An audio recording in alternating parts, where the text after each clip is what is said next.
Hello everyone. Bilang isang BEd students, ginawa namin dyan is mayroon kasi kaming final demo. So, yan, ginawa namin yan. Nakakapagod siya. Sobrang pagod talaga. So, ang ginawa namin dyan is malaking big book. Yun yung namin, yung materials na ginamit namin sa final demo namin.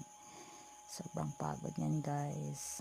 Gumawa talaga kami ng tar papel, tapos yun kinat namin, tapos pinipis lang namin para mas madali siya kasi napakahirap talaga gumawa ng isang tar papel, at saka kailangan mo pa talaga siyang gupitin para makagawa talaga kayo ng isang big book.